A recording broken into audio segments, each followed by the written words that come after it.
ጤና ይስጥልኝ ክቡራን ተመልካቾቻችን፣ ከመሃል ሚዲያ የሰዓቱን ዜና ይዘን ቀርበናል። በቅድሚያም አበይት ነጥቦችን እንሆ። የኢትዮጵያ አየር ኃይል የአሸባሪው አልሸባብ ስትራቴጂካዊ ይዞታ በሆነው የተሳካ ድብደባ በማካሄድ አልሸባብን ለከፍተኛ ኪሳራ ዳርጎታል ተባለ። የኢትዮጵያ ሀገራዊ ምክክር ኮሚሽን በቀጣይ ምክክር ምዕራፎች ዙሪያ ከፖለቲካ ፓርቲ አመራሮች ጋር ተወያየ። በብሔራዊ ምርጫ ቦርድ ምንም አይነት የፖለቲካ እንቅስቃሴ እንዳያደርግ የተከለከለው በደብረ ጽዮን የሚመራው የህወሓት አንጃ በህገወጥ መንገድ የሚያደርጋቸው እንቅስቃሴዎች ተቀባይነት የላቸውም ተባለ። በትግራይ በጦርነቱ ምክንያት የመማር ማስተማር ሂደቱ አደጋ ላይ ወድቆ የነበረ ቢሆንም እያንሰራራ ነው ሲሉ የራያ ዩኒቨርሲቲ ፕሬዚዳንት ፕሮፌሰር ታደሰ ደጀኔ ለመሃል ዜና ተናግረዋል። በቀጥታ መስመር አስገብተን እናነጋግራቸዋለን። ከውጭ ሃንጋሪ ከዓለም አቀፍ የወንጀለኞች ፍርድ ቤት አይሲሲ አባልነት መውጣቷን አስታወቀች። ክቡራን ተመልካቾቻችን ከመሃል ሚዲያ እነዚህና ሌሎችንም ዜናዎች ይዘን ቀርበናል። ከአፍታ በኋላ እንመለሳለን። ዩቲዩብ ቻናሉን ሰብስክራይብ፣ እንዲሁም ላይክና ሼር በማድረግ የመሃል ሚዲያ ቤተሰብ እንድትሆኑ በአክብሮት እንጋብዛለን። አብራችሁ ነው። የማይደገም እድል ፒያሳ ሊሴ ገብረ ማርያም በሚገኘው ሳይታችን ላይ የመጀመሪያውን ብሎክ 90% ሽያጭ አጠናቀን ሁለተኛውን ብሎክ ለሽያጭ አውጥተናል። በ10% ቅድመ ክፍያ ያለምንም አይነት ተጨማሪ ወለድ ሙሉ በሙሉ በኢትዮጵያ ብር ከባለ 1 መኝታ 64 ካሬ ጀምሮ እስከ ባለ 3 መኝታ 141 ካሬ አማራጮችን ይዘንልዎት መጥተናል። ሱቆች አልቆባችሁ ለነበረ ደንበኞቻችን አድዋ 00 ፊት ለፊት ባለው 4000 ካሬ ሜትር ላይ ባረፈው ጎልደን ሞላችን 20 ካሬ ሱቆችን ከግራውንድ እስከ 5ኛ ፎቅ ለሽያጭ ማውጣታችንን ስንገልጽ በታላቅ ደስታ ነው። እንዲሁም በአጭር ጊዜ ወደ ቤታችሁ መግባት ለምትፈልጉ ደንበኞቻችን ሀያት አደባባይ ገንብተን 90% ባደረስነው ሳይታችን ላይ እየኖሩበት የሚከፍሉበትን አማራጭ ይዘን መጥተናል። ለበለጠ መረጃ 0966 02 9902 ይደውሉ።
በቅድሚያ ተለዋዋጩን የዓለም ጂኦፖለቲካ ታሳቢ ያደረገን ለውጥ የሚተጋ ወጣት አመራር ማፍራት ተቀዳሚ ተግባር ሊሆን እንደሚገባ ፕሬዚዳንት ታዬ አጽቀሥላሴ ገለጹ። የፓን አፍሪካ ወጣቶች አመራር ጉባኤ በአዲስ አበባ አድዋ መታሰቢያ ሙዚየም መካሄድ ጀምሯል። በጉባኤው በክብር እንግድነት የተገኙት ፕሬዚዳንት ታዬ አጽቀሥላሴ በዚሁ ጊዜ እንዳሉት አፍሪካ ራሷን ከቅኝ ግዛት ለማላቀቅ ለነጻነትና ለእኩልነት ታግላለች ብሏል። ይህ ትግል በታላላቅ የአፍሪካ መሪዎች ውጤት ማምጣቱን ገልጸው ለአፍሪካ ሕብረት መመስረትም መነሻ እንደነበር አስታውሰዋል። የአፍሪካ አባቶች ለነጻነትና ለእኩልነት የከፈሉትን ዋጋ ወጣቱ በጥበብና በእውቀት ላይ የተመሰረተ ልማትና ሰላም በማስመዝገብ ሊደግሞ ይገባል ነው ያሉት። ስራ አጥነት፣ የአየር ንብረት ለውጥና የፖለቲካ አለመረጋጋት ለመፍታት ወጣቶች በእውቀትና በጥበብ የታገዘም መፍትሄ መስጠት እንዳለባቸው ነው ያስገነዘቡት። ወጣት አመራሮች ተለዋዋጭ ለሆነው የዓለም ጂኦፖለቲካል የሚመጥን ሀሳብ ማፍለቅና ውሳኔ መስጠትን እንደሚጠበቅባቸውም ጠቅሰዋል። ለአፍሪካ የሚያስፈልጋት ትብብርና በጋራ መስራት መሆኑን ጠቅሰው በዚህ ረገድ ጠቅላይ ሚኒስትር ዶክተር አብይ አህመድ የመደመር እሳቤን ተግባራዊ ማድረግ ውጤታማ ያደርጋል ብሏል። የመደመር እሳቤ ለሁሉም የአፍሪካ ሀገራት ልማትና ሰላምን ለማረጋገጥ ወሳኝ መሆኑንም አነስቷል። ኢትዮጵያ የአየር ንብረት ለውጥ የሚያስከትለውን አሉታዊ ተጽዕኖ ለመቋቋም የአረንጓዴ አሻራ መርሃ ግብርን ተግባራዊ ማድረግ መጀመሯንም ጠቅሷል። በምግብ ራስን ለመቻል የሌማት ትሩፋት የተሰኘ መርሃ ግብር ቀርጻ ተግባራዊ በማድረጓ በርካታ ውጤቶችን እያስመዘገበች መሆኗንም ተናግሯል። የሴቶችና ማህበራዊ ጉዳይ ሚኒስትር ዶክተር ኤርጎጌ ተስፋዬ በበኩላቸው በአህጉሪቷ የሚገኙ ወጣቶች ቁጥር እየጨመረ በመምጣቱ ይህን ኃይል ለልማትና ለሰላም መጠቀም የበለጸገች አፍሪካን እውን ለማድረግ ወሳኝ ነው ብሏል። በአህጉሪቷ ስራ አጥነት፣ የአየር ንብረት ለውጥና የፖለቲካ አለመረጋጋት ወጣቱ ለአፍሪካ ልማትና እድገት በሚፈልገው ልክ አስተዋጽኦ እንዳያደርግ ምክንያት መሆናቸውንም ገልጿል። የአፍሪካ ሕብረት እንደ አውሮፓውያን የዘመን ቀመር በ2063 የተባበረችና የበለጸገች አፍሪካን እውን ለማድረግ የያዘው እቅድ እንዲሳካ ወጣት አመራሮች ከፍተኛ ኃላፊነት እንደሚጠበቅባቸው አስገንዝበዋል። የአፍሪካ ወጣት አመራሮች በተለይም ለሰላም፣ ለልማትና ለኢኮኖሚ ውህደት በተባበረ ክንድ እንዲሰሩ ጠይቀዋል። በጉባኤው ከአፍሪካ ሀገራት የተውጣጡ ወጣት አመራሮችና የወጣቶች ጉዳይ ሚኒስትሮች፣ ምሁራን፣ የማህበረሰብ አንቂዎች፣ ተጽዕኖ ፈጣሪ ግለሰቦችና ከፍተኛ የመንግስት ስራ ኃላፊዎች ታድመዋል። የፓን አፍሪካ ወጣቶች አመራር ጉባኤ የወጣቶች አቅም ለበለጸገች አፍሪካ በሚል መሪ ሀሳብ ዛሬን ጨምሮ ለ3 ቀናት ይካሄዳል። የኢትዮጵያ ሀገራዊ ምክክር ኮሚሽን በቀጣይ ምክክር ምዕራፎች ዙሪያ ከፖለቲካ ፓርቲ አመራሮች ጋር ተወያይቷል። የኮሚሽኑ ዋና ኮሚሽነር ፕሮፌሰር መስፍን አርአያ በዚህ ወቅት በዛሬው ዕለት ከፖለቲካ ፓርቲዎች ጋር የተደረገው ውይይት ለ9ኛ ጊዜ የተካሄደ መሆኑን አነስተዋል። ሀገራዊ ምክክሩን አካታች ለማድረግ ፖለቲካ ፓርቲዎችን በስፋት ማሳተፍ እንደሚገባ ገልጸው ፓርቲዎች ከኮሚሽኑ ጋር ተቀራርበው እየሰሩ በመሆናቸውም አመስግነዋል። በመድረኩ ኮሚሽነር ፕሮፌሰር አምባዬ ጎታ ባቀረቡት ጽሑፍ በእስካሁኑ ሂደት በሀገራዊ ጉዳዮች ላይ በተከናወኑ ውይይቶች አንድ የሌለውን ችግር እንዲረዳ እድል መፍጠራቸውን ተናግሯል። ማንኛውም የፖለቲካ ኃይል በምክክር ሂደቱ ላይ መሳተፍ አለበት ያሉት ኮሚሽነር አምባዬ ለዚህ ደግሞ ኮሚሽኑ የፓርቲዎችን ድጋፍ እንደሚፈልግ መግለጻቸውን የኮሚሽኑ መረጃ አመላክተዋል። የጣና ፎረም በአፍሪካ አጀንዳዎች ላይ የሚመክር ቁልፍ የምክክር ማዕቀፍ መሆኑን የውጭ ጉዳይ ሚኒስትሩ ዶክተር ጌዲዮን ጢሞቴዎስ ገለጹ። በአፍሪካ የሰላምና የጸጥታ ጉዳይ ላይ ያተኮረው ፎረም አፍሪካ ኢን አን ኢንቮልቪንግ ግሎባል ኦርደር በሚል መሪ ሀሳብ በተያዘው የፈረንጆቹ 2025 ይካሄዳል። የውጭ ጉዳይ ሚኒስትር ዶክተር ጌዲዮን ጢሞቴዎስ ከአማራ ክልል ከፍተኛ አመራሮች ጋር በባህር ዳር የፎረሙን ዝግጅት አስመልክተው ውይይት አድርገዋል። ሚኒስትሩ በአፍሪካ አጀንዳዎች ላይ የሚመክረውን የጣና ፎረም ያለውን ከፍተኛ ጠቀሜታ አንስቷል። መንግስት ለፎረሙ ስኬታማነት አስፈላጊውን ድጋፍ እንደሚያደርግም አመላክቷል። ሚኒስትሩ የአማራ ክልል ፎረሙን የሚያዘጋጅበት መሰረተ ልማት ለማዘመን እና የባህር ዳር ከተማ ያለውን የመሰረተ ልማት ለውጥ አድንቀዋል። የአማራ ክልል ርዕሰ መስተዳድር አረጋ ከበደ ትልቅ ትርጉም ያለውን የጣና ፎረም በስኬት ለማስተናገድ በልዩ ትኩረት እንደሚሰራ ገልጸዋል። ክልሉ ባለፉት ዓመታት የተለያዩ ኮንፈረንሶችን በስኬት ማስተናገዱን አውስተው ባህር ዳር ያላትን መሰረተ ልማትና እንግዳ አቀባበል ሀገር አቀፍና ዓለም አቀፍ ስብሰባዎችን ለማዘጋጀት ተመራጭ ከተማ እንዳደረጋትም አመላክቷል። በ11ኛው የጣና ፎረም ከአፍሪካና ከተቀረው የዓለም ክፍል የተውጣጡ ታዋቂ ግለሰቦች፣ ውሳኔ ሰጪዎች፣ ምሁራንና ሌሎች ባለድርሻ አካላት እንደሚሳተፉበት የውጭ ጉዳይ ሚኒስቴር መረጃ አመላክቷል። ከ10 ዓመት በላይ ያስቆጠረው የጣና ፎረም በአፍሪካ ዘላቂ ሰላም እንዲሰፍንና ለአፍሪካ ችግሮች አፍሪካ መር መፍትሄዎች ገቢራዊ እንዲሆኑ ቁልፍ ሚና መጫወቱም ተመላክቷል። ኢትዮጵያና የአውሮፓ ህብረት የ240 ሚሊዮን ዩሮ የድጋፍ ስምምነት ተፈራርመዋል። የአውሮፓ ህብረት የኢትዮጵያን ልማት በተለያዩ ወሳኝ ዘርፎች ለማጠናከር የሚውል የ240 ሚሊዮን ዩሮ ገንዘብና የቴክኒክ ድጋፍ ስምምነት ከኢትዮጵያ መንግስት ጋር ተፈራርሟል። ስምምነቱን የገንዘብ ሚኒስትር አህመድ ሺዴና በኢትዮጵያ የአውሮፓ ህብረት አምባሳደር ሶፊ ፎረም ኢመስበርገር ተፈራርመዋል። የገንዘብ ሚኒስትር አህመድ ሽዴ በዚህ ጊዜ እንደገለጹት ስምምነቱ በኢትዮጵያና በአውሮፓ ህብረት መካከል ያለውን አጋርነት ማጠናከርና ዘላቂ ልማትን ማጎልበት እንደሚያስችል ተናግሯል። ስምምነቱ በተመረጡ 6 ጉዳዮች ላይ ተፈጻሚ እንደሚሆንና የዲሞክራሲ ተቋማት ግንባታ፣ የሽግግር ፍትህ፣ የጾታ እኩልነትና ማህበራዊ ትስስር ለማጠናከር እንደሚውል ገልጿል። የአረንጓዴ ልማት ዘላቂ የምግብ ስርዓትን ለማጠናከርና በቴክኒክና ሙያ ትምህርትና ስልጠና ተቋማት የዲጂታል ክህሎት ልማትን ለማጠናከር እንደሚውሉም ጠቅሰዋል። ስምምነቱ በመታገዝ የግሉ ዘርፍ በእሴት ሰንሰለት ያለውን ሚና ለማጎልበት እንደሚሰራም ነው ሚኒስቴሩ ያመላክቱት። በኢትዮጵያ የአውሮፓ ህብረት አምባሳደር ሶፊ ፎረም ኢመስበርገር ኢትዮጵያ እና ህብረቱ ግማሽ ክፍል ዘመን ያስቆጠረ ግንኙነት እንዳላቸው ተናግረዋል።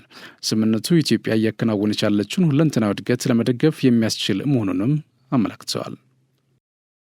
በድሬዳዋ በምግብ ስርዓት ማጠናከሪያ መርሃ ግብር በተመደበ 50 ሚሊዮን ብር 123 ሺህ የገጠር ቤተሰቦችን ተጠቃሚ የሚያደርግ የተለያዩ ፕሮጀክቶች በመተግበር ላይ ናቸው። ፕሮጀክቶቹን የሚከታተለውና የሚያግዘው የግብርና አካላት ግንኙነት አማካሪ ምክር ቤት 10ኛው የምክክር መድረኩን ዛሬ አካሂዶ ሲሆን በተለይም በምግብ ስርዓት ማጠናከሪያ መርሃ ግብር ላይ ትኩረት ሰጥቶ ተወያይቷል። በምክክሩ ላይ የተሳተፉት የአስተዳደሩ ግብርና፣ ውሃ፣ ማዕድንና ኢነርጂ ቢሮ ኃላፊ አቶ ኑረዲን አብድላ ባለፉት የለውጥ ዓመታት በአስተዳደር ገጠር ቀበሌዎች የተከናወኑ የልማት ፕሮጀክቶች ህብረተሰቡን ከተረጅነት ወደ አምራችነት በማሻገር ተጨባጭ ውጤቶች አስገኝቷል። በተጨማሪም በአፈርና ውሃ ጥበቃ፣ በአረንጓዴ አሻራ፣ በሌማት ትሩፋት ኢኒሽቲቭ የተተገበሩ ሰው ተኮር ልማቶች የውሃ ሀብትና ምንጮች ጎልብተው 32 የገጠር ቀበሌዎች የአነስተኛ መስኖ ልማት ተጠቃሚ እንዲሆኑ አስችሏል ብሏል። በዚህም ህብረተሰቡ በዓመት እስከ 3 ጊዜ በማምረት የገቢ ምንጩን በማሳደግ የምግብ ዋስትናውን ለማረጋገጥ እያስቻለ መሆኑን በመግለጽ ለተገኘው ውጤት የምግብ ስርዓት ማጠናከሪያ መርሃ ግብር ወሳኝ አስተዋጽኦ ማበርከቱን ጠቅሰው ከአማካሪ ምክር ቤት አባላትና ከምርምር ተቋማት ጋር በመተሳሰር የሚያፈልቋቸውን የግብርና ውጤቶች ጥቅም ላይ እየዋሉ ናቸው ብሏል። በቢሮው የምግብ ስርዓት ማጠናከሪያ መርሃ ግብር ስራ አስኪያጅ አቶ ሲሻው አያሌው እንደተናገሩት በዓለም ባንክ ድጋፍ ተግባር ላይ የሚገኘው መርሃ ግብሩ የገጠሩን ነዋሪዎች የአነስተኛ መስኖና የመጠጥ ውሃ ፕሮጀክቶች ተጠቃሚ እያደረገ ነው። የምክር ቤቱ አባላት ከሆኑት ከፍተኛ ትምህርትና የምርምር ተቋማት ጋር በመተሳሰር የሚያፈልቋቸውን የምርምርና የቴክኖሎጂ ውጤቶች አርሶ አደሮች እንዲጠቀሙ የማድረግ ሂደት ተጠናክሮ መቀጠሉን አንስቷል። ለአብነትም በምርምር የተሻሻሉ ምርጥ ዘሮችን በዘመናዊ ቴክኖሎጂ የሚሰሩ የውሃ መሳቢያ ሞተሮችን ጠቅሷል። ዘንድሮም ለመርሃ ግብሩ ማስፈጸሚያ በተመደበ 50 ሚሊዮን ብር በዋሂል እና በየአዌል የገጠር ክላስተሮችን የአነስተኛ መስኖ ፕሮጀክቶችን የመገንባትና የመጠገን ስራ እየተከናወነ መሆኑን ተናግረዋል። በተጨማሪም በሌማት ትሩፋትና በከተማ ግብርና የተሰማሩ ወጣቶችን ውጤታማ ለማድረግ በ6 ሚሊዮን ብር የዶሮ ብዜት ማዕከል የማስፋፋት ስራ እየተከናወነ መሆኑን በመግለጽ ዘንድሮ በመተግበር ላይ የሚገኙት ፕሮጀክቶችም 123 ሺህ ቤተሰቦች ወደ አምራችነት የሚያደርጉትን ጉዞ ይበልጥ ውጤታማ እንዲሆን ያግዛል ብለዋል። የኢትዮጵያ የማዳበሪያ ፋብሪካ ግንባታ ግብዓትን በራስ አቅም በመሸፈን ለግብርናው ዘርፍ አዲስ የታሪክ ጥፋት እንደሚያመጣ የግብርና ሚኒስትር ዶክተር ግርማ አመንቴ ገለጹ። በቅርቡ ጠቅላይ ሚኒስትር ዶክተር አብይ አህመድ በተወካዮች ምክር ቤት ኢትዮጵያ ግዙፍ የማዳበሪያ ፋብሪካ እንደምትገነባ መግለጻቸውን ያስታወሱት ሚኒስትሩ ይህ ትልቅ ኢኒሼቲቭ የምግብ ሉዓላዊነትን ለማረጋገጥ የሚደረገውን ጥረት የሚያፋጥን ነው ብሏል። ማዳበሪያን ጨምሮ ግብዓቶችን በራስ አቅም አምርቶ ማቅረብ ምርትና ምርታማነትን በማሳደግ ሀገራዊ ምግብ ሉዓላዊነት ግብን ለማሳካት ወሳኝ መሆኑን ገልጿል። የግብርና ሜካናይዜሽን ለማስፋፋት የፖሊሲ እርምጃዎች መወሰዳቸውን ጠቅሰው የእርሻ ማሽነሪዎች ከቀረጥ ነፃ ወደ ሀገር ገብተው ለአርሶ አደሮች ተደራሽ መደረጋቸውን ተናግረዋል። በዚህም ባለፈው የመኸር ወቅት ከታረሰው 20.5 ሚሊዮን ሄክታር መሬት ውስጥ 25 በመቶ በትራክተር መታረሱን ገልጸዋል። ሚኒስትሩ አክለውም የምርት ብክነትን በመከላከል ምርታማነትን ለማሳደግ በተሰጠው ትኩረት የደረሱ ሰብሎችን በኮምባይነር መሰብሰብ እየተለመደ መምጣቱን አንስተዋል። የሰብል ጤናን ለመጠበቅ የአንበጣ፣ የግሪሳ ወፍና የአረም መቆጣጠሪያ ኬሚካል መርጫ አውሮፕላኖችን በመግዛት ወደ ስራ እንዲገቡ ተደርጓል ማለታቸውን የኢትዮጵያ ዜና አገልግሎት ዘግበዋል። የዩኒቨርሲቲ ተማሪዎች ከመመረቃቸው በፊት ለ1 ዓመት እንዲያስተምሩ ሊገደድ ነው። ትምህርት ሚኒስቴር የዩኒቨርሲቲ ተማሪዎች ከመመረቃቸው በፊት ማህበረሰቡን ለ1 ዓመት በቅድሚያ እንዲያስተምሩ ወይም እንዲያገለግሉ የሚያደርግ አሰራር ተግባራዊ ለማድረግ እቅድ መያዙን አስታውቋል። ትምህርት ሚኒስትሩ ፕሮፌሰር ብርሃኑ ነጋ በሕዝብ ተወካዮች ምክር ቤት የሰው ሀብት ልማት ስራ ስምሪትና ቴክኖሎጂ ጉዳዮች ቋሚ ኮሚቴ የ12ኛ ክፍል ሀገር አቀፍ መልቀቂያ ፈተና የተማሪዎች ውጤት ዝቅተኛ የሆነበትን መንስኤ በተመለከተ በቀረበ ጥናት ላይ ውይይት ሲደረግ በዩኒቨርሲቲ ተማሪዎች ላይ ስለተያዘው እቅድ አብራርተዋል። ላለፉት ዓመታት እሳቸው በኃላፊነት ከተሾሙ ጀምሮ የ12ኛ ክፍል ሀገር አቀፍ መልቀቂያ ፈተና የተማሪዎች ውጤት በከፍተኛ ደረጃ ዝቅተኛ እንዲሆን ካደረጉ መንስኤዎች መካከል የመምህራን ብቃትና የተነሳሽነት ማነስ ተጠቃሽ መሆናቸውን ጠቁመዋል። ችግሩን በአጭር ጊዜ ለመፍታት እንዲቻል የተለያዩ ተግባራት እየተሰሩ መሆኑን ሚኒስትሩ ገልጿል። የኢትዮጵያ ዩኒቨርሲቲ ሰርቪስ የሚል መጠሪያ የተሰጠው አሰራር ከ2019 ዓ.ም ጀምሮ ተግባራዊ እንዲደረግ እቅድ የተያዘ መሆኑን የገለጹት ሚኒስትሩ በ4 ዓመት የሚመረቅ ተማሪ የ3ኛ ዓመት ትምህርቱን እንዳጠናቀቀ ወደ አስተማረው ማህበረሰብ ተመልሶ ለ1 ዓመት የማስተማር አገልግሎትን ይሰጣል፣ ማህበረሰቡ እንዲያገለግል ይደረግና እንዲመረቅ ይደረጋል ሲሉ ተናግሯል። ይህም ሲሆን የተማሪዎች መሰረታዊ ወጪ የሚሸፍን እንደሚሆንም አክሏል። የአሰራር ለተማሪዎች ለራሳቸው የተግባር ትምህርት እንደሚሆንና የበለጠ እንዲበስሉ እንደሚያደርጋቸውም ተናግሯል። ተማሪዎች የመምህርነትን ሙያ የተላብሰው በዚያው ወደ ሙያው እንዲያመሩ እድል በመፍጠር ለጊዜውም ቢሆን በዘርፉ እየቀነሰ የመጣውን ወደ ሙያው የሚገባ አስተማሪን ቁጥር ለማሳደግ እንደሚረዳም ሚኒስትሩ አብራርተዋል።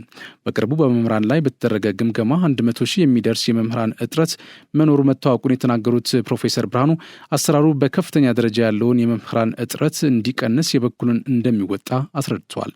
ወደ መምህርነት ሙያ የሚገቡ ሰዎችን ክፍተት ለማስተካከል ከተያዙ ዘርፈ ብዙ የማትጊያ ስርዓቶች አንዱ መምህራን በሀገሪቱ የፋይናንስ ስርዓት ውስጥ የራሳቸውን ድርሻ እንዲኖራቸውና የኑሮ ውድነቱን እንዲቋቋሙ ለማድረግ የመምህራን ባንክ ማቋቋም አንዱ እቅድ መሆኑን አነስቷል። ባንኩ በ1 ዓመት ውስጥ ወደ ስራ ይገባዋል ብለን እንጠብቃለን ያሉት ሚኒስትሩ በ2019 ዓ.ም ደግሞ በእርግጠኝነት ወደ ኢትዮጵያ ዩኒቨርሲቲ ሰርቪስ አሰራር እንደሚገባ ጠቁመዋል። የራያ ዩኒቨርሲቲ ከመደበኛ የመማር ማስተማር ስራው በተጓዳኝ ህገወጥ ፍልሰትን በመከላከል ላይ የበኩሉን እየተወጣ መሆኑን አስታወቅም። ዩኒቨርሲቲው ከትግራይ ጊዜያዊ አስተዳደር የወጣቶች ጉዳይ ቢሮ ጋር በመተባበር ህገወጥ ስደትን ለመከላከል ያለም የግንዛቤ ማስጨበጫ መድረክ ዛሬ አካሂዷል። የምክክር መድረኩ ዓላማ ህገወጥ የሰዎች ዝውውርን ለመከላከልና የወጣቶች ተጠቃሚነትን ለማረጋገጥ ባለድርሻ አካላት ኃላፊነታቸውን እንዲወጡ ግንዛቤ ለመፍጠር መሆኑም ተገልጿል። በዩኒቨርሲቲው የማህበረሰብ አገልግሎት ዳይሬክተር አቶ ደባሹ ጊደይ በወቅቱ እንዳመላከቱት በስራ ፈጠራ ላይ ያለው የግንዛቤ ክፍተት ለህገወጥ ፍልሰት ዋነኛ ምክንያት ነው። የክልሉ ጊዜያዊ አስተዳደር የሚመለከታቸው አካላት በስራ ዕድልና ግንዛቤ ፈጠራ ስራዎች ላይ ትኩረት እንዲያደርጉ ዩኒቨርሲቲው ድጋፉን እንደሚያጠናክር ተናግሯል። ህገወጥ ፍልሰትን ለመከላከል ችግር ፈቺ የጥናትና ምርምር ስራዎችን አጠናክሮ እንደሚቀጥል አረጋግጧል። ይህም የዩኒቨርሲቲው ማህበራዊ ኃላፊነት መሆኑን ጠቅሰው በተለይ ወጣቶች በሀገራቸው ሰርተው እንዲለወጡ የኢንተርፕረነርሺፕ ስልጠና እየሰጠ መሆኑን ገልጿል። ህገወጥ የሰዎች ዝውውር መከላከል ላይ በትብብር መስራት ላይ ክፍተት እንዳለ የተናገሩት ደግሞ በክልሉ ጊዜያዊ አስተዳደር የደቡባዊ ዞን ዋና አስተዳዳሪ አቶ ሀፍቱ ኪሮስ ናቸው።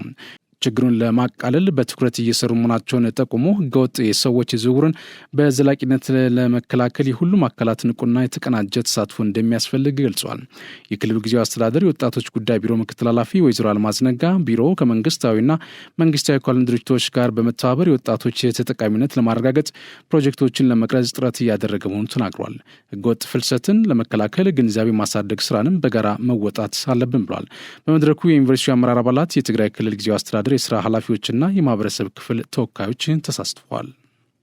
ክቡራን ተመልካቾቻችን ከዚህ ጋር ተያይዞ ተጨማሪ ማብራሪያ እንዲሰጡን የራያ ዩኒቨርሲቲ ፕሬዝዳንት ፕሮፌሰር ታደሰ ደጀኔ ከኛ ጋር ቆይታ ያደርጋሉ። አብራችሁን እንድትሆኑ ኮዲ ጋብዛለሁ። እሺ፣ እጅግ አድርጌ አመሰግናለሁ። የራያ ዩኒቨርሲቲ ፕሬዝዳንት ፕሮፌሰር ታደሰ ደጀኔ በቀጥታ መስመራችን ገብተው ተጨማሪ ማብራሪያ ለመስጠት ፈቃደኛ ስለሆኑ በመጀመሪያ ደረጃ እጅግ አድርጌ ነው የማመሰግነዎት። እኔም አመሰግናለሁ። በጣም ጥሩ ፕሮፌሰር፣ እንግዲህ እንደሚታወቀው የራያ ዩኒቨርሲቲ በትግራይ ክልል ከሚገኙ ከ4 ዩኒቨርሲቲዎች አንደኛው ዩኒቨርሲቲ ነው። እንግዲህ ዩኒቨርሲቲው የተለያዩ ጥናታዊ ጽሁፎችን በተለይ ደግሞ ችግር ፈቺውን ጽሁፎችን ጥናታዊ ጽሁፎችን በማቅረብ የተለያዩ ስራዎችን እየሰራ እንደመጣ ይታወቃል። ያው አሁን ካለው ነባራዊ ሁኔታ አንጻር ደግሞ ያው ትግራይ ክልል ያለው የሰላም እና የጸጥታ ሁኔታ ጋር ተያይዞ በርከት ያሉ ስራዎች ከዩኒቨርሲቲው ይጠበቃሉ ተብሎ ይታሰባል። እንደ መነሻ እንዲሆነን ግን አሁን ያለው በራያ ዩኒቨርሲቲ ያለው የመማር ማስተማር ሂደት ምን ይመስላል የሚለው እስኪ ለአድማጭ ተመልካች ይግለጹልን። መልካም። ራያ ዩኒቨርሲቲ ያው እንደሚባለው እነዚህ 4ኛ ጀነሬሽን ከሚባሉት ዩኒቨርሲቲዎች መካከል ነው። ከዛም ባሻገር በጦርነት ምክንያት ብዙ የግንባታ ሌሎች ቪዲዮዎች ያቋረጠ የጎደለበት ቢሆንም መማር ማስተማር ስራውን ግን ሙሉ በሙሉ ከሰኔ ወር 2015 ጀምሮ መደበኛ ስራውን ሰርቶ ውጤታማ የሆነ ስራ መስራት ላይ ነው። በተለይ በትምህርት ጥራት አስመልክቶ በአገር አቀፍ በሚደረጉ የመውጫ ፈተናዎች ለ3 ተከታታይ ጊዜ አስፈትነናል። በሶስቱም ጊዜ በአገር አቀፍ ደረጃ አንደኛ ከሚባሉት ምድብ ውስጥ ነው 96% በመጀመሪያው ዙር፣ ሁለተኛው 97%፣ አሁን እዚህ ባለፈው በተካሄደ እንኳን 96% ማሳለፍ ችለናል እና በአጠቃላይ የምንሰራቸው ስራዎቻችን ሁሉ በጥብቅ ዲሲፕሊን የሚመሩ ናቸው። በተለይም ትምህርት ስንጀምር ከትምህርት ጥራት አኳያ ፈረስ ዳይ ፈረስ ክላስ የምንለው መጀመሪያ ቀን የመጀመሪያ ትምህርት የሚለው እስከ 98% ተማሪውን መምህር የሚገኝበት ነው ያለው። በእኛ አሁን መቅረት እንደ ነውር የተቆጠረበት ዩኒቨርሲቲ ነው ሆኖ ያለው እና በአጠቃላይ መምህራን፣ ሰራተኞች፣ ማህበረሰብ ሁሉ ባለፈው በጦርነት ምክንያት ወደኋላ የቀረንባቸውን ነገሮች ወደኋላ በመርሳት ወደፊት የመዘርጋት ስራ ላይ በመስራት እንገኛለን። በተለይም በዩኒቨርሲቲ ቦርድ አመራር እና በዩኒቨርሲቲ ማህበረሰብ ውስጥ የነዚህ የትኩረት መስኮች ግብርና፣ ኢንፎርሜሽን ቴክኖሎጂ እና ጤና ናቸው። በእነዚህ ጉዳይ ላይ ጠንከር ያለ ስራዎች በመስራት ላይ እንገኛለን። አካዳሚ ካላንደሮቻችን በሲሪየስ በሆነ መንገድ እያደረግን እንገኛለን። በተለይም አሁን በቅርብ ጊዜ ምናልባት በፌስቡክ አይታችሁ ከሆናችሁ እነዚህ ቤስ ፐርፎርም የሚያደርጉ ተማሪዎችን 4 GPA ያመጡን ተማሪዎች በየሴሚስተሩ እያወጣን እንሸልማለን። አሁንም በተከታታይ እነዚህ ስራዎች በመስራት ላይ እንገኛለን እና በአጠቃላይ መማር ማስተማር ሂደት ላይ በተለይ የላቦራቶሪ እቃዎች ከማሟላት አኳያ በሙሉ ኃይላችን እየሰራን ያለ ነው። የግንባታ ስራዎቻችን ባለፈው ዓመት በትምህርት ሚኒስቴር የተጀመሩ በ2012 የተጀመሩ ቦርድ በሰጠው አቅጣጫ መሰረት እንደሌላው ዩኒቨርሲቲ ፕሮጀክት ውዝፍ የሚባል አሁንኛ ውዝፍ የሚባል ፕሮጀክት 100% ፐርፎርም አድርገን ወደ ቀጣይ ይሄን ነው። ስለዚህ የነበሩን ስራዎቻችን አጠናቀን በዚህ ዓመት 2 አዳዲስ ፕሮጀክቶች ብቻ ነው የሚኖሩን ያሉት። እርግጥ በአንዳንድ ስራዎች ላይ የአይሲቲ ኢንፍራስትራክቸር አልነበረንም። አሁን ወደ እነሱ ለመስራት ብዙ ስራዎች እየሰራ እንገኛለን። አካዳሚክ በተመለከተ መማር ማስተማር በተመለከተ ሲሆን ወደ ምርምር ስራ ደግሞ ስንመለከት በተለይም በዚህ በ2017-16 መጨረሻ ስናየው ትልቁ ስራ የሰራ ነው ትግራይ በዚህ በጦርነት ምክንያት ከፍተኛ የዘር ብዜት ችግር ነው የነበረው። ትልቅ የነበረው ይሄ ፕሪ ቤዚክ የሚባለው ቅድመ መስራት የሚባል ዘር ወደ 630 ኩንታል አምርተን ቦር የሚባል የስንዴ ዘር ለሀድነት ራያ የሚባል የዘር ብዜት ማህበር ለነሱ ነው ያስረከበው። ይህ ስንዴ ደግሞ የሚውለው ለ2500 አርሶ አደሮች እንዲቀርብ የሚደረግ ነው። ከዛ ባሻገር አሁንም በዚህ በራያ አካባቢ ያሉት በተለይ ከብቶች ናቸው ጥሩ ያሉን እንጂ የበጎች ዝርያዎች ትንሽ ለውነታቸው ከሳያለ ነው ያለው። ስለዚህ የበግ ማድለብ ፕሮጀክት ጀምረን ከቦንጋ ዩኒቨርሲቲ ጋር ውል አስረን ከቦንጋ በማንጣት የበግ ማታ ለማባዛት የማድለብ እና የማባዛት ሁኔታ አድርገህ ይሄን ደግሞ ለገበሬው ለማባዛት ጅምር ስራዎቻችን ጥሩ ናቸው ያለው። በተመሳሳይ መልኩ አሁንም በዚህ በንብ ልማት ፕሮጀክት ጠንካራ ስራዎች እየሰራን ያለው ሙሉ ፕሮጀክቱ ስራውን ጀምረነዋል። በቅርብ ጊዜ ያው ውጤቱ ገና የሚታይ ግን ስራው ጥሩ ነው ያለው። ሌላው ይሄ ድሪፕ ኢሪጌሽን ተመጣጣ መስኖ የሚባለው በዩኒቨርሲቲያችን ግቢ እስካሁን እንኳን ወደ 7 ሄክታር ነው የሰራ ነው እና ባለፈው አመት ከዚህ ከኬንሳስ ስቴት ዩኒቨርሲቲ ጋር ፊልድ ፎር ዘ ፊቸር የኤስኤ ፕሮጀክት ነበረና ትልልቅ ስራዎች ነው የሰራ ነው እና በዚህ በአግሮ ፕሮሰሲንግ ላይ ጠንከር ያለ ስራዎችን የመስራት ስራዎች እየታዩ ነው ያሉት። በአትክልት ልማት በተለይም ትልቅ ሙከራ በባቄላ፣ በገብስ፣ በጤፍ፣ በቀይ ሽንኩርት፣ በድንች እና በሀብሀብ ላይ የምርምር ስራዎቻችን ጠንከር አድርገን እየሰራን እንገኛለን።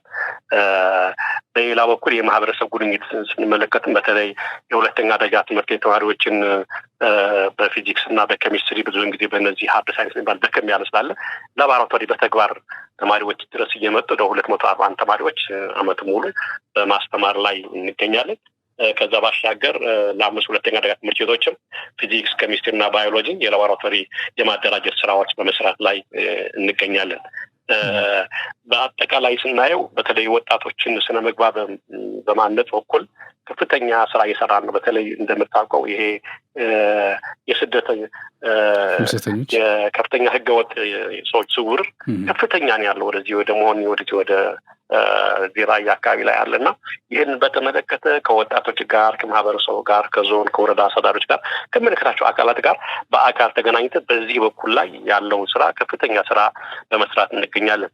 በሌላ ሁላችሁ እንደምታውቁት ይሄ በለስ በዚህ በእኛው በጣም አሁን ምንድን ነው ያደረግነው የበለስ ኮችኔ የሚባለው በሽታ ለመከላከል የማህበረሰብ ተጠቃሚ ለማድረግ በትኩረት እየሰራ እንገኛለን እና ይሄ ሞዴል አርሶ አደሮችን በማዘጋጀት ውጤት ያለው ስራዎች በመስራት ላይ እንገኛለን።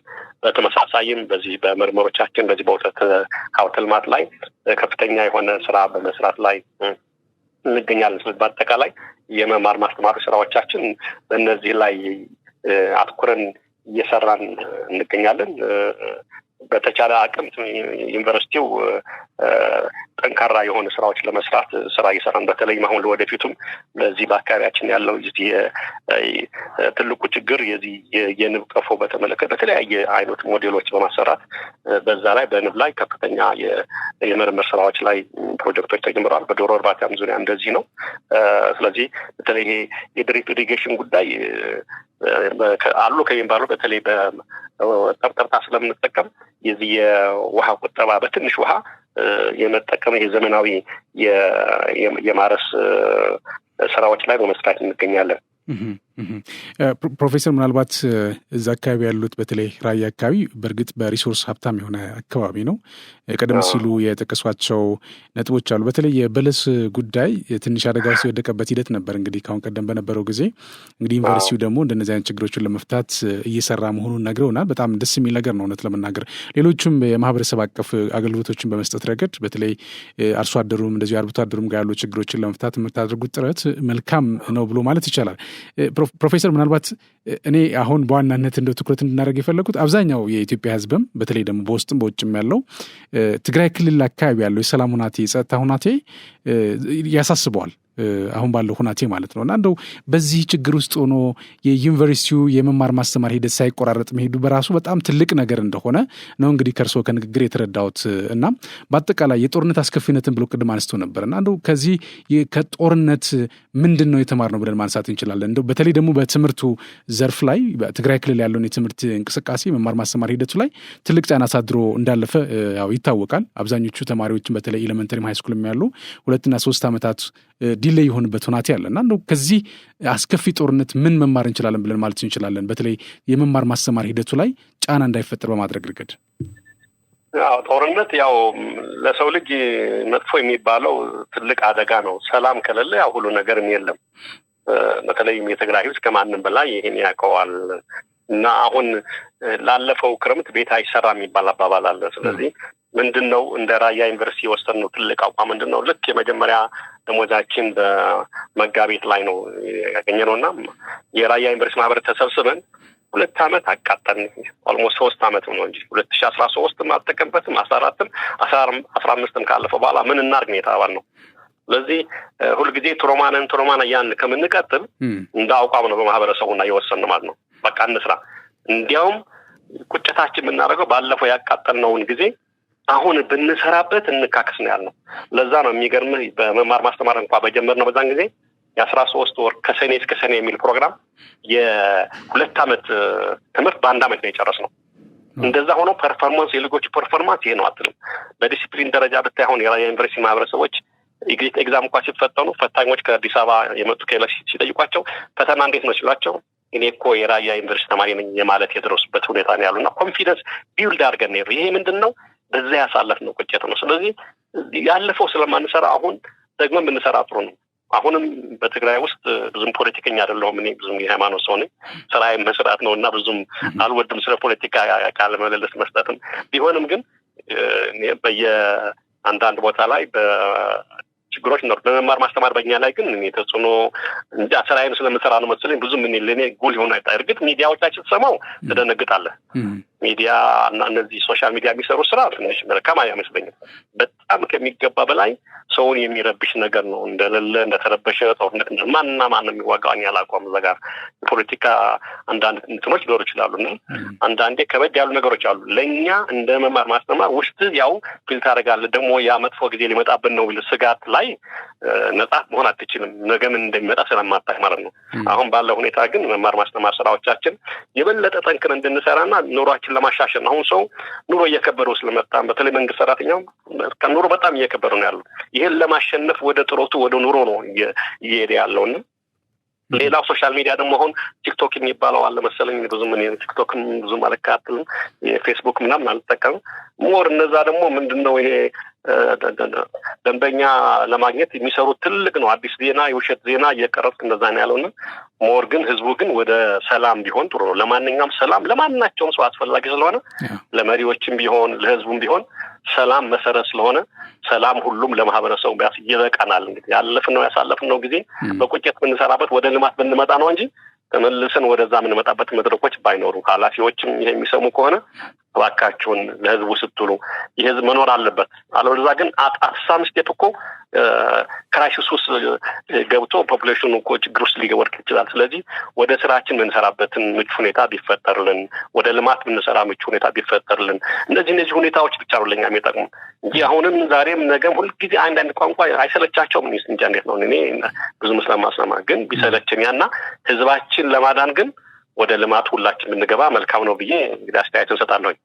ዋው ፕሮፌሰር በጣም የሚገርም ሀሳብ ነው ያነሱት። እውነት ለመናገር ያው ሰላም አስፈላጊነት ሁሉም ያውቀዋል። በነገራችን ላይ ያው ሰላም ሲኖር ነው ሁሉም ነገር ማድረግ የሚቻለው። በተለይ ደግሞ ትምህርቱ ዘርፍ ትምህርት ካልን ደግሞ ወጣቱን ነው ነገ ሀገር የሚረከበውን ትውልድ ነው እንግዲህ የሚመለከተውና ከዛ ጋር ተያይዞ የሰላም አስፈላጊነት የሚያከራክር የሚያደራድር አይነት ጉዳይ እንዳልሆነ ሁሉም ያምናል ብዬ ተስፋ አድርጋለሁ። እንደው እስቲ ከትምህርት ጥራት ጋር አያይዘን አንዳንድ ነገሮችን እናንሳ። ፕሮፌሰር ያው ካገኘሁት አይቀር እንደሚታወቀው እንግዲህ የሀገራችን የትምህርት ሪፎርም ላይ እንዳለች ይታወቃል። በተለይ ደግሞ የነበረው የመማር ማስተማር ሂደታችን ኮላፕስ አድርጓል ብለዋል ክቡር ሚኒስትሩ እንግዲህ የትምህርት ሚኒስትሩ ፕሮፌሰር ብርሃኑ ነጋና ከዚህ ጋር ተያይዞ ከቅርብ ጊዜ ወዲህ የለውጥ ስራዎች እየተሰሩ ያሉበት ሁኔታዎች አሉ። እንግዲህ በየዓመቱ እንደሚያስታውሱት 3% 4% ተማሪዎች ነው እንግዲህ ከተፈታኞች ወደ ከፍተኛ ትምህርት ተቋማት እየገቡ ያሉት እና እንደው ከዚህ ጋር ተያይዞ የትምህርት ጥራታችን ማነቆ ምንድን ነው ብለው ይላሉ? እንዴትስ መፍታት ይቻላል የሚለው ነገር እስኪናሳ።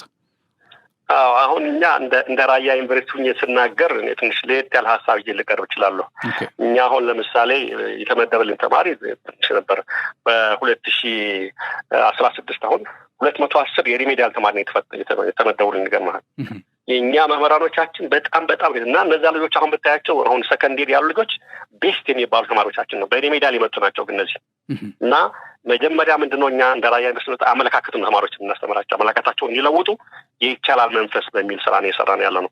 እና እነዚህ ልጆች ይገርምሃል 210 ነው ያልኩት ኤግዚት የኛ የሪሜዲያል ተማሪ 210 ነው 100% ያለፉ ተማሪዎቻችን። ይሄ ደግሞ የፈለገው ማንንም ሰው ኤኒ ታይም መጥቶ ይፈተኑ። ስለ ኤግዚት ኤግዛም ደግሞ ስነግር የመጀመሪያው የኛ ባች እኛ አይሲቲ ኢንፍራስትራክቸር ስላልነበረ መቀሌ ዩኒቨርሲቲ ነው የተፈተኑት። ግን በአገር አቀፍ ደረጃ አንደኛ ነው የወጡት። አሁንም ባለፈው እኛ ተማሪ ተፈተነዋል። ፕራይቬት እና የኛ አብሮ ተቀላቅለው የተፈተኑት። ፕራይቬቶቹ ኦልሞስት ያለፈ የለም። የኛው ግን ኦልሞስት በተለይ መደበኛው ተማሪ የነበሩት 100% ነው ያለፉልን። የተከታታይ የኤክስቴንሽን ተማሪ ናቸው። ወደ 94 አመጣው አበረጃችን 96 ያደረጉብንና አመለካከት ላይ እንሰራለን። በጣም ዲቮት ነው ይሰራሉ። በጣም የሚገርም ዲሲፕሊን ይሄ ነው የምትለው አይደለም። በጣም እጅግ ሲበዛ ነው። መቅረት እኛውን ነውር ነው። መምህር መቅረት ነውር ነው። ተማሪ መቅረት ነውር ነው። በጣም ከሚገባ እየሰራን እንገኛለን እና ይቻላል፣ መለወጥ ይቻላል። እና ተማሪዎቻችን አሁን የትም ቦታ ላይ ጥሩ ውጤት አግኝቶ እየተመረቁ ነው፣ በስራም በሁሉም ነገር ላይ። ስለዚህ ሁሉም እንደዚህ ተግቶ የሚሰራ ከሆነ ይቻላል። ሰው ምንድነው መጥፎነቱ? ተስፋ ከቆረጠ ነው መጥፎነቱ። ተስፋ ሳንቆርጥ ተግተን ከሰራን ግን አሁን አገሪቱ ያለበት ሁሉም በየዘርፉ ከሰራ እንደዛ ነው ማርያም ልጅ በየዘርፋችን በአቅማችን ሁላችን እየሰራ የምንሄድ ከሆነ ውጤት ያለው ስራ መገኘት ይችላል። ግን አንድ ቦታ ላይ ተንጠልጥለህ ግን ተስፋ ቆርጠን አየር ላይ ተንሳፈን ግን በቃ ካሁን በኋላ ወርቋል ያልን ከሆነ ጥቅም የለውም። እኔ አሁን ስናገራቸው ሰራተኞች ጋርም በቃ ስንፍናውን አንናገረው። ስንፍናውም እንዳለው እኮ ነው። ግን በይቻላል መንፈስ ጠንከር ብለን ሊሆን የምንገባው ልንሰራው የሚሰራ ግን ያንን እያሰብ ከኮምፎርት ዘን ወጥተን የምንሰራ ከሆነ ግን ውጤታማ እንሆናለን የሚል ነው ያለው። በአመቱ መጀመሪያም ስልጠና ራሱ ይሰጥ ነበርና በዚህ ስልጠና ላይ ከመምህራን ከሰራተኞች ጋር በዚህ ነው የተናገር። ከኮምፎርት ዞን ወጥተን ከሰራን ይቻላል። ብዙ ሰው ግን ኮምፎርት ዞን ሊነካ አይፈልግም። በዚህ ዋጋ ላይ ያስከፍል የሚገባ እየከፈልን ከሄድን ግን ለውጥ አይተናል። እኛ አሁንም ቢሆን እዚህ አሁን አንደኛ ዓመት ያሉ ተማሪዎች እንዲያውም አንድ ጋዜጠኛ ብታየው በሆነ ነገር ራንድ መጣቻቸው ዲሲፕሊናቸው ምናቸው ብታያቸው እጅግ በጣም ጠንካራ ተማሪዎች እያፈራን እንገኛለን። ለዚህም ነው አሁን በተቻለ መጠን በሁሉም መልክ አቅም የበጀት እጥረት የጦርነት ቢኖር ነው እንጂ አሁን በአጭር ጊዜ ውስጥ ቤስት የሚባል ዩኒቨርሲቲ እንሆናለን ብለን አምናለሁ። አሁን እንደጀመርነው በዚህ መልክ እየቀጠልን ከሆነ ስለዚህ ይሄን አንድ መልክ ማስተላለፍ ምንድን ነው ሁሉም የየራሱን ድርሻ ከተወጣ ሁሉም የበኩሉን ስራ ከሰራ ዋይኖት ኢትዮጵያ ወደ ልማት ወደ ተፈለገው እድገት ማትመጣበት መንገድ የለው እና በዚህ መልክ መስራት ከቻል ይቻላል የሚል ግምት ይቻላል ነው ስንጀምርኛ 2009 ጥቂት ሰራተኞች እየሰራ ተጀምር በይቻላል መንፈስ ብለን የጀመርነው ስለዚህ በዚህ መልክ ተማሪዎቻችንም ጋር ተማምነን እየሰራን ያለ ነው። መምህራኖችም በጣም ጠንካሮች ናቸው። አሰራር ሁሉም ጠቅላላኛ ጋር ያለው በጣም ጠንካራ ማህበረሰብ ተፈጥሯል ብዬ አምናለሁ እንደ ራያ ዩኒቨርሲቲ። ስለዚህም ነው ውጤታማ እንሆናለን። በምርምርም ቢሆን በማህበረሰብ ጉድኝትም በመማር ማስተማር ስራ ጥሩ ስራ እየጀመርን ያለው ብዙ ልጅ ጎልቶ እንዲነብልባት እናገርም እንኳን አሁን የጀመርነው ስራዎች ግን ውጤታማ ናቸው ብዬ አምናለሁ። ምናልባት ፕሮፌሰር ያው እንዳሉት ያው ይሄ ከፍተኛ ትምህርት ተቋማት ላይ ያለውን ቅድም እርሶም እንዳሉት በዛ ልክ መሄድ አስፈላጊ ነው። ምክንያቱም ደግሞ ያው ቀድሞ መሰራት ያለበት ስራ ባለመስራትም ሊሆን ይችላል እንደዚህ አይነት ችግሮች ሀፕን እያደረጉ ያሉት በተለይ በአብዛኛው የትምህርት የመማር ማስተማር ሂደታችን ላይ ያጋጠመ ያለው ፈተና ግን ደግሞ አሁን እኔ በዋናነት በተለይ ደግሞ ትውልዱ ላይ መሰራት ያለባቸው ስራዎችም ስላሉ ማለት ነው ኤሌመንተሪ ላይ ሊሆን ይችላል በተለይ የኬጂ አካባቢ ሊሆን ይችላል ሃይስኩል ሊሆን ይችላል እና እዛ አካባቢ ላይ አሁን ያለውን በተለይ የትምህርት ጥራቱን በመቅረፍ ረገድ ሁሉም ተወዳዳሪ መሆን የሚችልበትን ኢንቫይሮንመንት በመፍጠር ረገድ እንደው ምን ቢሰራ መልካም ነው ይላሉ ፕሮፌሰር? እንደ ሀገር ያለው ነገር እንደው ቢያነሱልኝ ማለት ነው። ከኤክስፔሪንስም ሊሆን ይችላል እርሶም ያው በዛው ሂደትም ያለፉ ስለሆኑ እዛ አካባቢ እስኪ ምንድን ነው ሊሉኝ የሚችሉ ፕሮፌሰር? በሁሉም አሁን እንዳልኩ ያው ሁሉም የተሰጠውን የስራ ድርሻውን መወጣት የሚል ነው። የፖሊሲዎች ጉዳይ አለ፣ የሌላ ጉዳይ አለ። አንዳንድ ጊዜ ፖሊሲ ወጣና ሰው አርቲፊሻሊ አክት ያደርግበታል። ችግሩ ከፖሊሲ ጋር አይመስለኝም። አርቲፊሻሊ በቃ የስሞላ የማድረግ ሁኔታ ነው ያለው። አሁን እኔ ቅድም እንዳልኩ እኛ በሪሜዳል የመጡልን ተማሪዎች የማሻሻያ ፕሮግራም ተብሎ 12 ክፍል የመጡ ተማሪዎችን 2016 ተቀብለናል። አሁን አሉን ብለን በጣም የምንቆራባቸው ፈረስት ያሉን ቤስ ተማሪዎች እነሱ ናቸው። አሁንም ያለው ግሩፕ ይገርማል እና ጋር የመጣው ለኔክስት ይር ቤስ ተማሪ እንደሚሆን በጣም እርግጠኛ ነው የምንነገረው። ምንም ሳላወላው ለምን ከመጀመሪያ ዴይዋን ጀምሮ ሲኒየር ያንተ የኛ የጠቀመ መሰለ ትንሽ ተማሪ ቁጥር ይዘን እየጨመርን ስለመጣን አድማንተኝ መጥተናል። ተማሪው ማንን ነው የሚመስለው መሰለ? ሲኒየሩን ነው የሚመስለው። ሲኒየሩ በጣም ጎበዝና እንትን ሲሆን ያን ፎሎ አድርጎ ይሄዳሉ። አሁን ባለፈው ምን የገጠመ ከተለያየ ዩኒቨርሲቲዎች ያመጣናቸው የኛ ተማሪዎች ቀጥታ ትምህርት ሲጀመር ከወደ ትምህርት ሲመጣ ከሌላ ዩኒቨርሲቲ የመጣ ተማሪ ግን ወደ ከተማ ሲሄድ አገኘናል። ምንድነው ስላቸው እኛ ጋር እኮ ከ2 ሳምንት በኋላ ትምህርት ይጀምራል። እኛ የመጀመሪያ ትምህርት ይጀምራል። በሁሉ ነገር ሲሪየስ ነው። ደግሞ ኢንቫይሮንመንት ሁሉም አንድ ከሆነ አንድ ነው የሚሆነው እና ምናልባት አጋጣሚ ካገኛችሁ መጣችሁ ብታይና ተማሪዎቻችን ብታናገሩልን እጅግ በጣም ደስ ይለኛልና የፖሊሲም ችግር አይደለም የምንም ችግር አይደለም። ግን ሁሉም ኃላፊነቱን ከተወጣ ሁሉም ይደረስበታል። አሁን የምናያቸው እነዚህ የለሙ ሀገሮች እናያቸው እኮ የትላንትና ታሪካቸው እኮ በጣም ከድህነት ጣራ በታች የነበሩ ናቸው ከፍ ያሉት። የኛም በትምህርት ጥራት ዝቅተኛ ከነበርን ሁላችንም ወደዚህ ለመስራት በየንዑስ ግሩፕ እየጀመረ ሲሄድ ያንን ማድረግ የሚቻልበትን ሁኔታ መኖር አለበት ብዬ አምናለሁ። ከዚህ ጋር ተያይዞ እንደው ባለፈውም ፕሮፌሰር ብርሃኑ ነጋ ፊንላንድ ያው በትምህርት እንደው እንደ ዓለም አቀፍ ማህበረሰቡ የተሻለ የትምህርት ኤክስፒሪየንስ እንዳላት ብዙ ጊዜ ይነሳል እና ከፊንላንድ ጋር እንዲህ በትብብር መስራት እንደሚያስፈልግ ያነሱበት ሁናት ያለ ፕሮፌሰር እንደው የመጨረሻ ጥያቄ ለማድረግ ማለት ነው እንግዲህ የዩኒቨርሲቲ ተማሪዎች ከመረቃቸው በፊት ለአንድ ዓመት እንዲያስተምሩ አስገዳጅውን ነገር ይመጣል የሚል እንግዲህ ትናንት የወጣ መረጃ ተመላክተዋል እና እንደነዚህ አይነት ነገሮችስ የትምህርት ጥራትን በመቅረፍ ረገድ የሚኖራቸው ፋይዳ ምን ይመስላል? ይሄስ አግባብነቱ እንዴት ያዩት የሚለው ነገር እስኪ። ይሄ እጅግ በጣም ጥሩ ልምድ ነው። የብዙዎቹ አገሮች እነዚህ ገና ቀጥታ ወደ ትምህርት ከቤታቸው ላይ በትምህርት ላይ ያሉ በተለይ አሁን ሕክምና ያወጣቃላችሁ ኖርማል ከቤታቸው 1 ዓመት ተመድቦ ይሰራሉ። ሁሉም በየዘርፉ አንዳንድ ጊዜ ከተመረቁ ከሄደ በኋላ አንዳንድ ቲዮሪን ብቻ ኤክሰለንት ይሆንና ተግባር ላይ ምንም አይኖርም። ስለዚህ ይሄ ፕሮግራም ከአሁን በፊትም የነበረ ነው። አሁን ግን የሰው ኃይል ሲበዛ የምታሰማራው ኢኮኖሚውን ሌላው እየታየ ነው ቀርቶ የነበረው። አሁን ግን ተመልሶ ወደዚህ መምጣቱ ተማሪዎች አትሊስት ምንድነኝ እኔ የያዝኩት ነገር በተግባር የሚውል ነው ወይስ እምብዬ ሸምድጄን ያዝኩት ወይስ በተግባር ይሆናል የሚለው ተማሪዎች ራሳቸውን እንዲያዩና ደግሞ ሰዎች ሲማሩ እኮ ትምህርት ብቻ ለምትማረው እኮ ራስን ማነት እንዴት መኖር እንዳለበት በየትኛው ኑሮ አንዳንዱ ምንድነው የሚያስበው ቀጥታ እዚህ ቁጭ ብሎ አንዳንዱ ካልኩሌት የሚያደርገው የትኛው ይሻላል በቃ ጉቦ የሚበላ የትኛው ይሻላል እንትን የሚገኝበት የትኛው ይሻላል ብሎ የሚያስብበት ደረጃ አይደርስ። የኑሮ ሁኔታም በጣም እየከበደ ነው። የኑሮ ሁኔታም አብሮ እየታየና እነዚህ ነገሮች ተላምዶ ከሄዱ ግን በራስህን አቅም ራስህን ችለህ በራስህ ማድረግ የምትችልበትን መንገድ ስለምታስብ በሰው አእምሮ ዲፔንድ አታደርግም ማለት ነው። ስለዚህ ይሄ ልምድም እኔ አንዱ ከሚደግፉ ሰዎች መካከል አንደኛው እኔ ነኝ። ለምን እነዚህ ተማሪዎች አካዳሚክ ብቻ አይደለም ይዘው የሚሄዱት ከማህበረሰቡ ጋር እንዴት መኖር እንዳለባቸው፣ ስራዎቻችን መስራት እንዳለባቸው በጣም ጠንካራ ሰዎች ከስራ ቦታ ያገኙና የዛን ሞዴል ያሉ በጣም ደካማና ኮራፕት ሆኖ የሚያዩቸው ሰዎች ደግሞ እንደዛ ነው የሚያወዳድራሉ። ስለዚህ አንድ ነገር አልሚማሩት በማየት በመኖር የምትማሩ ሌላም ነገር አለ። ደርበው ሲወጡ ሲመረቁ ምን ያሉ ሙሉ ሰው ሆነው ይመረቃሉ። አዘርዋይስ አሁን እንደኛ ግን የሸመዶ ያጣል ወይም ምንም ቲዮሪውን ነው የሚያውቀው ተግባር ላይ ሲወድ ይደናገጣል። ደግሞ በአእምሯቸው ምንድነው እኔ እኮ ብዙ ስላልተማር ተግባር እኮ አልችልም የሚል ነው የነበረው። አሁን ግን እዚህ ጋር ቲዮሪም አውቃለሁ ተግባሩንም አውቃለሁ ልምዱ አለኝ ኮንፊደንስ ቢልድ አድርጎ ነው የሚሄደውና ጥሩ ዜጋ እናወጣለን ብዬ አምናለሁ። በእውነቱ እንግዲህ ከትግራይ ክልል ከሚገኙት ዩኒቨርሲቲዎች አንደኛው የሆነ እንደዚህ አይነት ልምዶች መኖራቸው በተለይ ደግሞ የትምህርት ጥራት ለማስቀጠል እያደረጋችሁት ያለውን እንቅስቃሴ በተመለከተም እንደዚሁ ሀሳብ ስላጋራቸው አጠቃላይ እዛ አካባቢ ያለው ሰላም በራሱ ትልቅ ተስፋ ስለሆነ እንደ ሀገር ያንን በመስማታችን እንግዲህ በአድማጭ ተመልካቾች ስም እጅግ አድርጌ የማመሰግነው። ፕሮፌሰር ታደሰ ደጀኔ የራያ ዩኒቨርሲቲ ፕሬዚዳንት በቀጥታ መስመራችን ገብተው ለሰጡን ማብራሪያ እጅግ አድርጌ አመሰግናለሁ። መልካም ምሽት ይሁንልዎት። እሺ እኔም አመሰግናለሁ። ይህ ዜና በቀጥታ የሚተላለፍላችሁ ከመሃል ሚዲያ ነው። ዜናዎቻችን ይቀጥላሉ። በብሔራዊ ምርጫ ቦርድ ምንም አይነት የፖለቲካ እንቅስቃሴ እንዳያደርግ የተከለከለው በደብረጽዮን የሚመራው የህወሓት አንጃ በህገወጥ መንገድ የሚያደርጋቸውን እንቅስቃሴዎች ተቀባይነት የላቸውም ተባለ። በተለይ በጊዜው አስተዳደር ስር የነበሩ የዞን የወረዳ የቀበሌና የከተማ አስተዳደሮችን በኃይል ተቆጣጥሮ በማን አለብኝነት የሚያሳልፋቸውን ውሳኔዎች የጸረ ህገ መንግስታዊና ተቀባይነት የሌላቸው መሆናቸውን አሁን ያለው በጊዜው አስተዳደሩ የፕሬዚዳንት ጌታቸው ረዳ የሚመራ ማዕከላዊ ኮሚቴ አስታውቋል።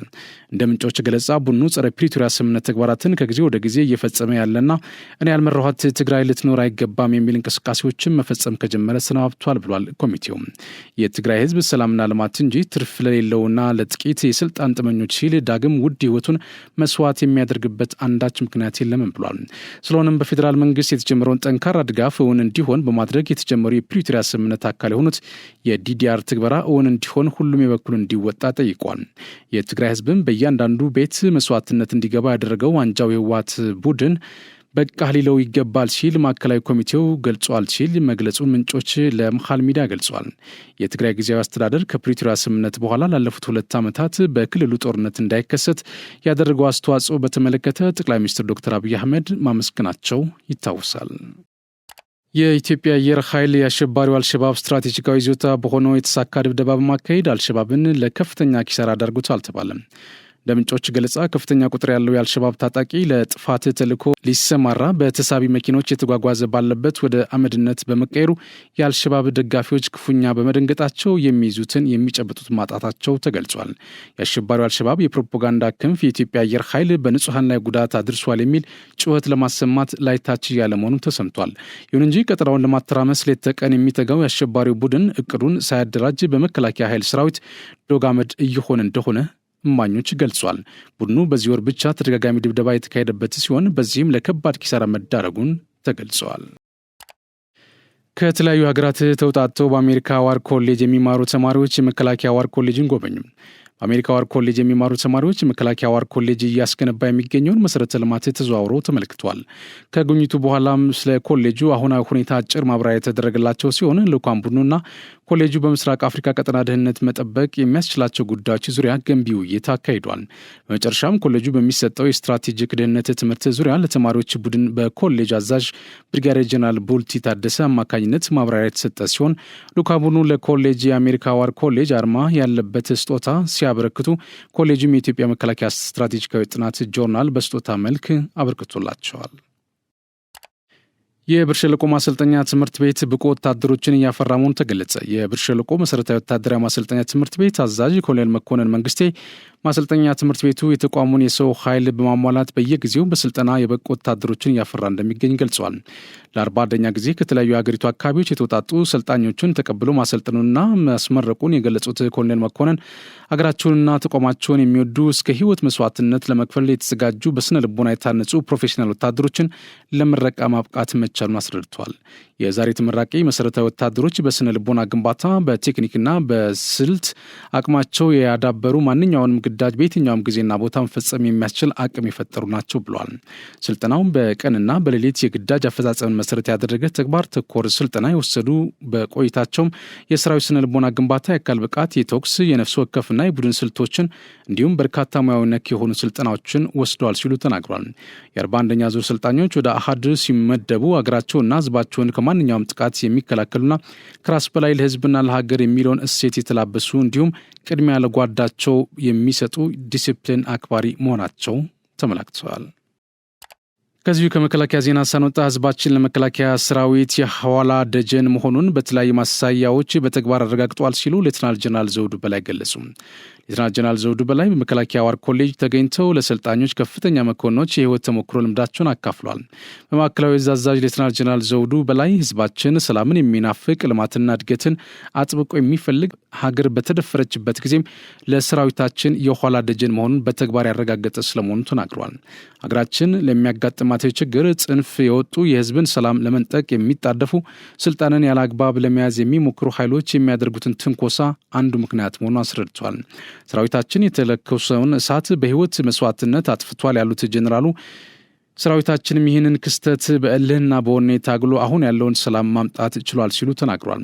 የሀገራችን እድገት የማይወዱ ጸረ ሰላም ኃይሎች የሐሰት ፕሮፓጋንዳ በመንዛት ህዝቡ ለሽብር ተግባራቸው ተባባሪ እንዲሆን ቅስቀሳ ቢያደርጉም ህዝቡ ግን ለሰራዊቱ ስንቅና ትጥቅ በማቀበል ለግዳጁ ስኬት ትልቅ ሚና ተጫውቷል ያሉት ሌተናል ጀነራል ዘውዱ በላይ የመከላከያ ሰራዊት አመራርና አባላት በማንኛውም ጊዜ ከተቋሙ የሚሰጠውን ተልዕኮ ተናበው በቅንጅት በመፈጸም አመርቂ ውጤት መገኘቱን ገልጸዋል።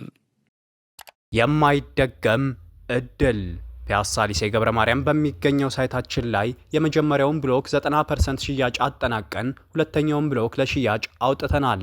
በ10% ቅድመ ክፍያ ያለምንም አይነት ተጨማሪ ወለድ ሙሉ በሙሉ በኢትዮጵያ ብር ከባለ 1 መኝታ 64 ካሬ ጀምሮ እስከ ባለ 3 መኝታ 141 ካሬ አማራጮችን ይዘንልዎት መጥተናል። ሱቆች አልቆባችሁ ለነበረ ደንበኞቻችን አድዋ 00 ፊት ለፊት ባለው 4000 ካሬ ሜትር ላይ ባረፈው ጎልደን ሞላችን 20 ካሬ ሱቆችን ከግራውንድ እስከ 5ኛ ፎቅ ለሽያጭ ማውጣታችንን ስንገልጽ በታላቅ ደስታ ነው።